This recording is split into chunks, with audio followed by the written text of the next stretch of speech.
Before we dive into the story, don't forget to like the video and tell us in the comments where you're watching from. I always thought winter on the frontier made a man feel lonely. But that morning, riding along the creek with the wind scraping at my coat, I learned it could make you feel something far worse, helpless. The first thing I noticed wasn't a body. It was a strip of dark braid lying still against the snow, half covered by drifting frost. Then I saw her. An Apache woman, curled on her side near the frozen water, her hands stiff, her breathing so faint I couldn't hear it over the wind. Her skin had turned the color of morning ash, her eyelashes were crusted with ice. Her chest rose only every few seconds, barely enough to keep her in this world. I dropped to my knees immediately, my gloves sinking into the snow. Hey, can you hear me? No response. Not even a flinch. The cold hit hard when I pressed the back of my hand to her cheek. She felt weightless, fragile, like if I moved too fast, she'd crumble. My heart kicked hard against my ribs, a mix of fear and something I couldn't name yet. Something protective. Something sharp. Her lips were blue, parted as if she'd whispered her last thought to the winter. She had closed her eyes with the kind of stillness that comes when someone decides they're done fighting. But I wasn't. I pulled off my outer coat and wrapped it around her shoulders, gathering her carefully into my arms. She was colder than anything I'd ever held. So cold it scared me. But beneath that cold was the faintest warmth, hiding deep like an ember under ashes. Enough to tell me she hadn't surrendered entirely. Her head rested against my chest as I lifted her. Her braid slipped over my arm, and a few strands of hair brushed my collar. Even frozen, she felt human, real, and suddenly the world felt much quieter than before. Like everything held its breath with me. My cabin's close, I murmured, more to calm myself than her. The ride back felt endless, though it couldn't have been more than 10 minutes. She lay slumped against me, every jolt of the horse making me afraid she'd stop breathing. I kept one arm tight around her, rubbing slow circles along her arm through the coat, trying to coax warmth into a body that had nearly given up. When I pushed open the cabin door, the wave of warm air made her eyelids twitch, but only slightly. I carried her straight to my bed, laying her down gently, the blanket swallowing her small frame. The fire crackled loud in the silence, throwing soft light across her pale, exhausted face. I sat beside her, holding her cold fingers in both of my hands, trying to warm them with my breath. "Stay with me," I whispered. It wasn't a command. It was a plea. And as I watched the slow rise and fall of her chest, something settled deep inside me, an understanding I hadn't expected. Saving her wasn't just the right thing to do. It felt like something personal. Like my life had quietly turned onto a path I never saw coming. She had closed her eyes to die. But I wasn't about to let that happen. The fire had burned low by the time she stirred. I'd been sitting in the chair beside the bed for hours, listening to the soft crackle of the coals and the faint sound of her breathing, steady now, but still shallow. I wasn't sure what I expected when she finally woke, but it wasn't what happened. It started with the smallest movement, her fingers twitching beneath the blankets. Then her breath caught sharply. Her eyes snapped open. She jolted upward so fast she nearly fell off the bed. Instinct made me reach forward, hands raised, but I caught myself. She didn't need to feel cornered. She didn't know me. She didn't know this place. Waking up in a stranger's cabin would frighten anyone, especially someone who'd been through what she had. Her eyes were wide, dark, and wild, like a deer that had just outrun its last bit of strength. Even sitting up hurt her, I could tell by the way she pressed one hand against her ribs, her breath coming uneven and thin. Her braid had loosened during the night, strands falling softly around her face, giving her a fierce but fragile look. "Easy," I said quietly, keeping my voice low and steady. "You're safe. You're all right." She didn't trust the words, not yet. Her gaze darted around the cabin, fire, table, door, window, then finally, me. She stiffened the moment our eyes met. Her whole body went tense, shoulders rising, lips parting with a sharp, defensive breath.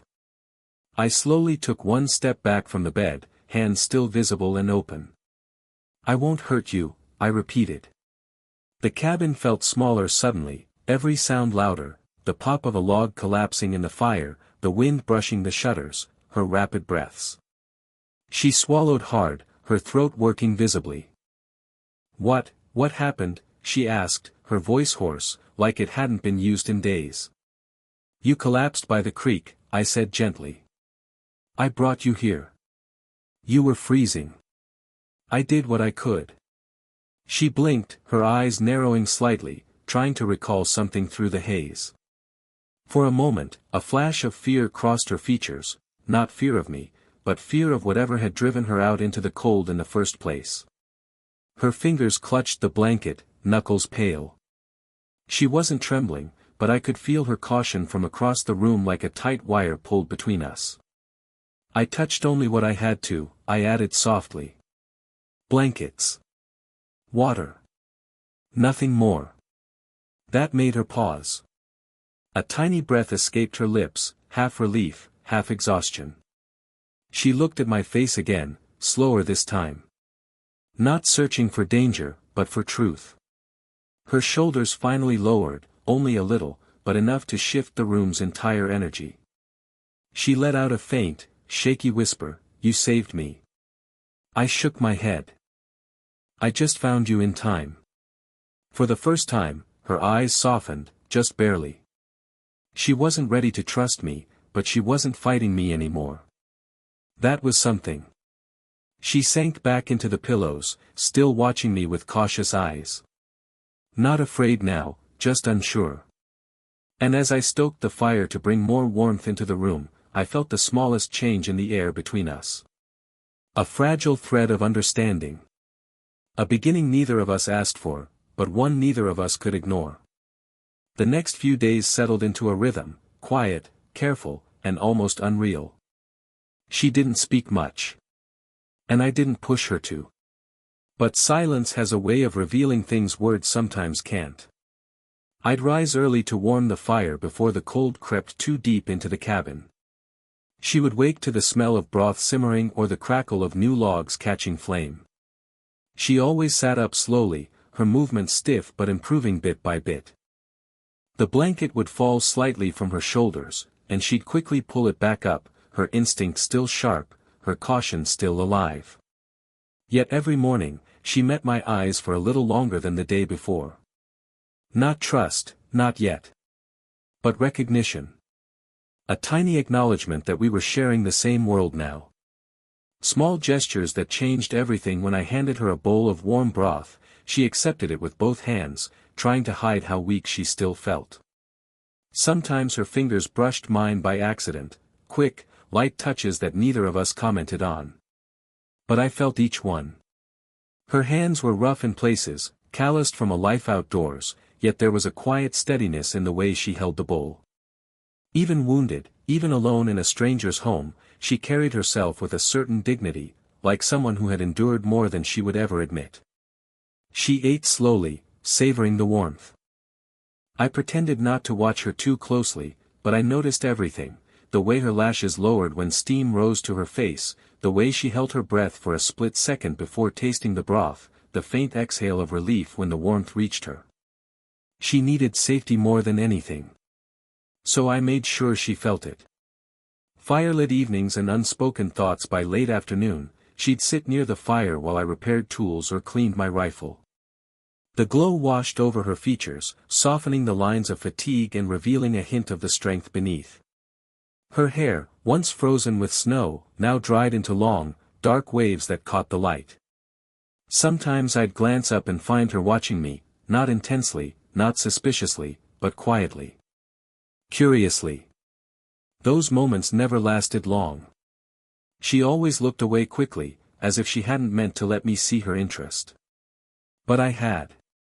Evening was when the silence felt the heaviest, not uncomfortable, but aware. Two people learning each other's presence. Learning the weight of shared space. Learning the pace of each other's breathing. Every now and then, I would catch her studying the fire, her expression distant. I wondered what memories lived behind that look: loss, fear, escape. She hadn't told me yet. She wasn't ready. But she stayed near the fire. Near me. That felt like a beginning. Small steps toward trust. One night, a strong gust rattled the window shutters, and she startled, just a small jump of her shoulders, but noticeable. Her breathing hitched. Her eyes flicked to the door. Before I could think, I said quietly, "Nothing's coming. You're safe here." She hesitated, then nodded once, her eyes moving to the fire again. And something changed in her posture, her shoulders loosened, her breath came easier. Not trust. But acceptance. She didn't see the soft smile that tugged at my mouth when she relaxed. I hid it quickly, focusing on the fire again. But in that quiet cabin, with the heat of the flames warming our faces and the winter wind muffled behind wooden walls, I felt something settle between us. A fragile bond. A shared space. Two strangers slowly letting their guard down. Neither of us spoke it aloud. But both of us felt it. By the fourth day, her strength had begun returning in small, noticeable ways. She no longer trembled when sitting up. She could hold a cup without pausing to steady her breath. Her voice, though still soft, carried more certainty when she answered simple questions. But walking, that was another matter. The storm outside had eased into a thin, drifting snow. The cabin air hummed with a steady warmth from the fire, and for the first time since she arrived, she tried to stand without my help. I watched from across the room as she pushed the blanket aside, planting one bare foot on the wooden floorboards. Her brows drew in with concentration. She braced a hand on the bed frame, inhaling slowly as if gathering courage. "You sure you want to try?" I asked gently. She didn't look at me. She didn't need to. "I have to," she murmured. "My body must remember how." There was stubborn determination in her tone, quiet, but unshakable. The kind of determination that had probably carried her through every hardship before she reached my doorstep.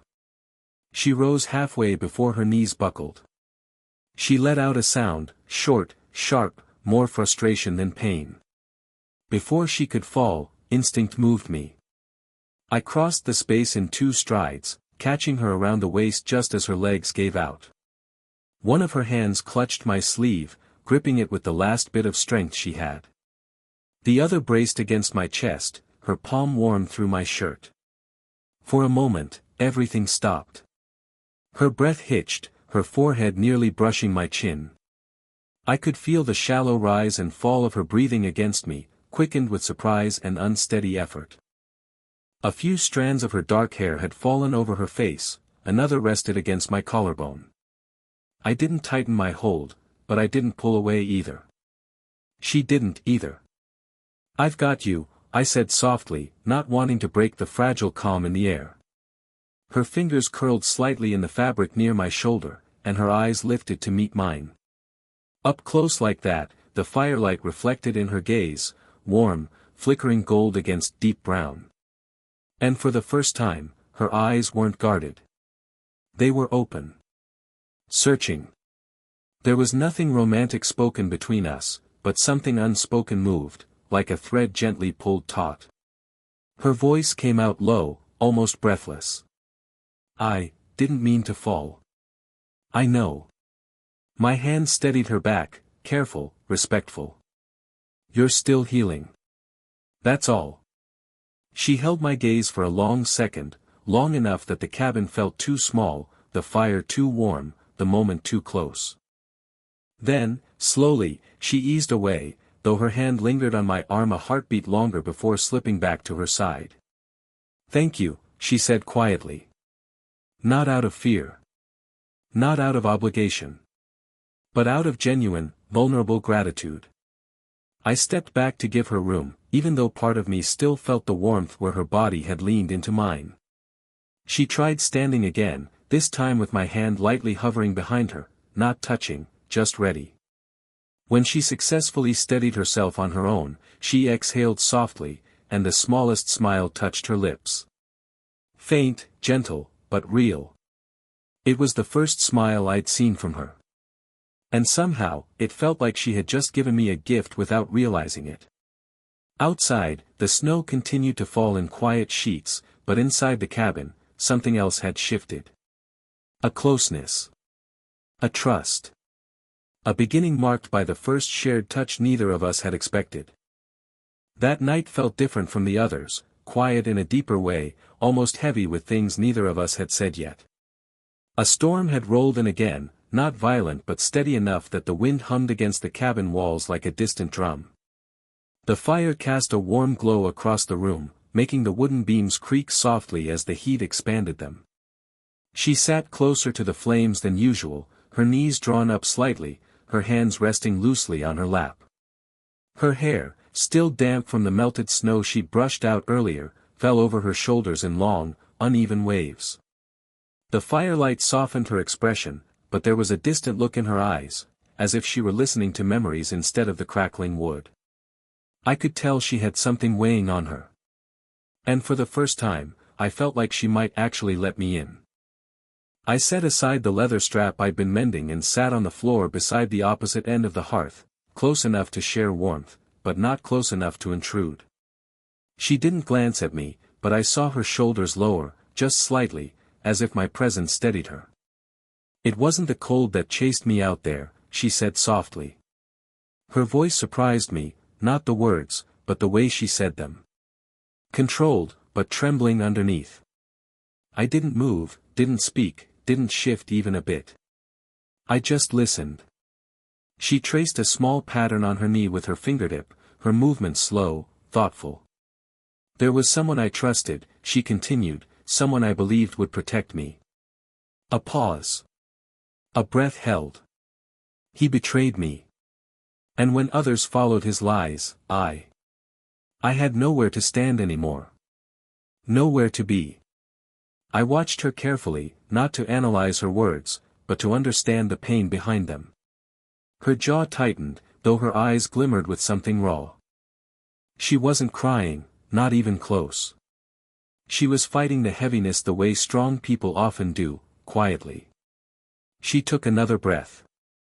So I walked. I kept walking until my legs failed. Her voice dipped. I thought maybe the cold would be easier than returning to a place where I no longer belonged. For a long moment, we just sat with her words. They settled in the air like dust, slow and heavy. Finally, I reached out, not boldly, but gently, and placed my hand over hers. The warmth of her skin surprised me. I'd gotten used to her cold fingers in those early days.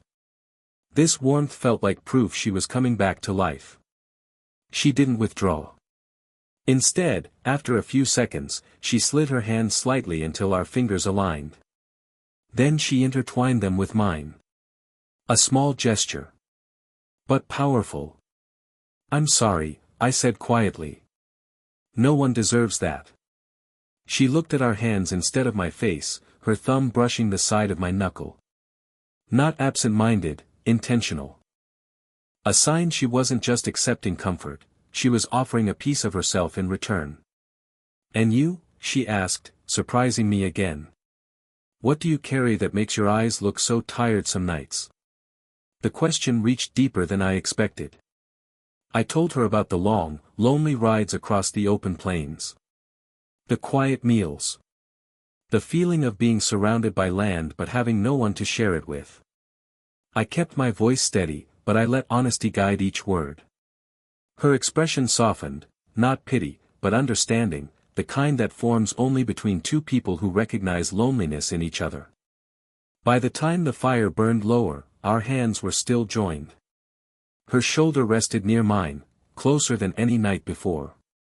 And though the storm outside continued its steady rhythm, inside that small cabin, something warmer had taken root. Not romance yet. Not certainty. But connection, real, tender, and quietly growing. By the sixth morning, the storm had cleared, leaving the world outside covered in a soft, unbroken blanket of white. The sky was pale gold, sunrise catching the edge of every frost-tipped branch. It felt like the whole world was holding its breath. And she was standing in the doorway, staring at it all as though seeing winter for the first time. Her strength had returned enough that she no longer needed my arm to stand. She moved slowly, but with purpose, wrapped in one of my spare blankets like a shawl. The morning light caught in her hair, turning a few loose strands a warm copper at the edges. Her cheeks flushed pink from the cold air slipping through the open door. I stopped a few steps behind her, not wanting to intrude, but unable to pull my gaze away. "Beautiful, isn't it?" I said softly. She didn't startle this time. Instead, she let out a quiet breath, one that sounded more like peace than fear. "It is," she murmured. "The cold still bites, but it also feels clean. Honest." She stepped one bare foot onto the threshold, just enough to feel the chilled wood. Then she looked back at me, her expression thoughtful, like she was seeing me with the same quiet clarity she was giving the winter morning. "You have been kinder to me than anyone I have known in a very long time," she said. "Why?" Her question was simple. But it hit deeper than she realized. I didn't rush my answer. I walked toward her slowly, not wanting her to feel cornered. The sunlight cast our shadows long across the floor, almost touching before we did. "Because you deserved help," I said. A pause. "And because I wanted you to live." Her eyes held mine, steady and searching. There was something soft beneath her guarded expression, something fragile and warm. She stepped a little closer. "Most men do nothing unless they expect something in return," she said quietly. "I don't expect anything," I replied. That made her breath catch, not sharply, but deeply, as if something inside her loosened. She lifted her hand then, slowly, hesitantly, and lightly brushed a strand of hair away from her face. But the movement brought her closer, close enough that I could feel the warmth radiating off her despite the cold air drifting in. Close enough that the line between breath and touch grew thin. She tilted her head just slightly, her gaze flicking to my lips for a single heartbeat before returning to my eyes. Her breath mingled with mine, warm, slow, careful. For a moment, the world narrowed to that space between us. Her voice came out in a whisper so soft I almost missed it. "I don't want to mistake gratitude for something else." The words were gentle, not rejecting, just honest. A protective barrier she needed to voice before taking another step. I nodded, letting the silence honor her hesitation rather than challenge it. "I understand," I said. "We don't have to rush anything." Relief washed through her features, subtle but unmistakable. She exhaled softly, stepping back only half a pace, just enough to breathe again, not enough to break the moment entirely. The tension didn't disappear. It simply grew quieter. Deeper. More real. She lingered there in the doorway, her hand brushing my sleeve before slipping back to her side. A touch so light that if I hadn't felt the warmth it left behind, I'd have thought it imagined. "We will see where the path leads," she said softly. And though the air between us had cooled, the bond had not. It had only settled, like snow on pine branches, steady, delicate, waiting for its time to fall. Night settled softly over the ranch, washing the land in silver blue light. The storm had passed, but the air still felt charged, like the earth itself was waiting to see what would happen between the Apache woman and the cowboy who saved her. She sat outside on the wooden porch, wrapped in one of his blankets, staring at the dark horizon where sky and desert blended into one long shadow. She had eaten, she had rested, her wounds were healing, yet her heart was heavier now than it was in the snow. Because for the first time since she collapsed in the wilderness, she had a moment to breathe, and that was when fear found her. Not the fear of dying, but the fear of living in a world that wasn't hers. She touched the beaded bracelet on her wrist, the last piece of home she carried. The patterns told stories only her people understood, stories he could never read. Stories that might be the only thing she had left of them. Behind her, the door creaked. Light spilled onto the porch. The cowboy stepped out. No hat this time. No boots. Just a tired-looking man in a worn shirt, drying his hands on a cloth. He didn't speak at first. He just looked at her with that quiet way of his, steady, respectful, patient. "You're still awake," he finally said. She nodded but didn't meet his eyes. "I needed the air." He took a seat beside her, not too close, not too far. Just enough to show he wasn't afraid of her, and he didn't expect her to be afraid of him. For a long moment, neither talked. They just listened to the night, the crickets, the soft rustle of the horses in the stable, the faint sigh of the wind. It was the cowboy who finally broke the silence. "I ain't askin' you to stay," he said gently. "But I'm not sendin' you away either." His words settled on her like falling feathers. She wasn't used to choices. She wasn't used to kindness without price. "You saved my life," she whispered. "But your people, they will not want me here." He exhaled slowly. "Some won't. Some don't want me here either," he added with a half-smile. "Ranchers like me, they mind their own business." She studied him. Not his hands or his clothes, but his heart. She saw a man who lived quietly, honestly, without cruelty. A man who took in a stranger not because he wanted something from her, but because he couldn't let another human being die alone in the snow. He glanced at her, voice lower. "You can stay until you're strong. Stay longer if you want. Stay as long as you need." Her chest tightened at the softness in his tone. Trust was dangerous. Attachment was lethal. But here, sitting beside him in the calm glow of the moonlight, she felt something she hadn't felt in years, safe. Not because she belonged in his world. But because, for the first time, someone was offering her a place in it. She turned her head and met his eyes. "I do not know where I belong," she whispered. His answer was simple, steady, and true, "Then start here." The night deepened, the stars brightened, and for the first time since she woke beneath his roof, she let hope settle quietly in her heart.